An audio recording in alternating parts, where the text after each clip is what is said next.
access my application portal by clicking on any of these orange Apply Now or Get Started buttons, which can be found anywhere on my website. This is my homepage. For application instructions, I like to refer borrowers to this application page. Here are the links again. This page also lists the documents typically needed for me to properly analyze your specific scenario. Here is the login page for my application portal. If you already have an application started, log in, or create an account if I don't have a record for you. After you have successfully registered, check your email for further instructions to activate your account. Look for an email similar to this notification. Welcome to IND Mortgage. Follow the instructions to confirm your email address and activate your account. When your account is successfully activated, you can now sign in using your email and password. When you have an active application with me, you can access it anytime with your email and password. Let's walk through creating an application. Don't worry about the specific details. You'll want to get through the acknowledgments and disclosures at the end so it can be released to me for review. I'm happy to walk through this with you over the phone or Zoom. Let's walk through a purchase transaction. Loan and property information. I don't expect this page to be completed, especially in a pre-approval scenario. But if you have an idea of how much you expect to spend, how much you have towards down payment, and the general location, I appreciate you sharing that with me. Otherwise, you can leave this blank. For refinance scenarios, please input the property to be financed. Provide your personal information and co-borrower if applicable. Social Security number and date of birth is required to pull credit.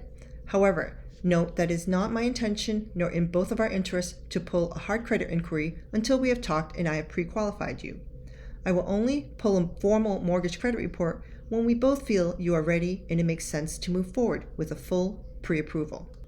Addresses. I do need at least a 2-year history, so please be sure to add previous addresses as well.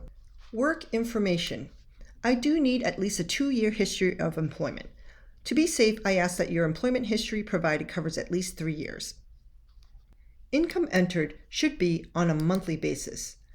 This is a critical detail, and I will follow up with you to get this as accurate as we can. Be sure to upload pay stubs, W-2s, and tax returns if you are self-employed to help me get this right. If you have other income, enter this as well. In the assets section, enter how much you expect to have towards down payment and closing costs. Minimum down payment can be low as 3.5% for FHA loans, 0% for VA and USDA loans, 3% for conventional first-time homebuyer loans. We can also see if you qualify for down payment assistance programs. Nonetheless, be honest with how much you can expect to contribute, whether it be from your own savings or gifts. Keep in mind that closing costs can be another 1.5% to 2% on top of the down payment. Also, if a real estate agent will be helping you with the search and negotiations, be ready to spend another 2 to 3%. If you currently own any real estate, be sure to provide these details. Even if you don't have a mortgage, we do need to account for all expenses, like taxes, insurance, and HOA fees. The declaration section asks you specific questions about the property, your funding, and your past financial history. The demographics section collects information to help the government ensure that all applicants are treated fairly and that the housing needs of communities and neighborhoods are being fulfilled. Federal law requires that we ask all applicants for their ethnicity, sex, and race. You're not required to provide this, but are encouraged.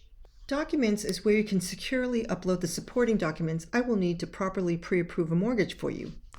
Refer back to my application page, which lists the documents typically needed. Photo ID, pay stubs and W-2 forms, bank statements. If you have a copy of your credit report, you can upload that as well. When you're ready, click to authorize and e-consent and submit. After our initial consultation and review, I will likely make follow-up requests. Log back into your application, refer to the task list. Here, you'll find a list of items needed and a link to upload a document.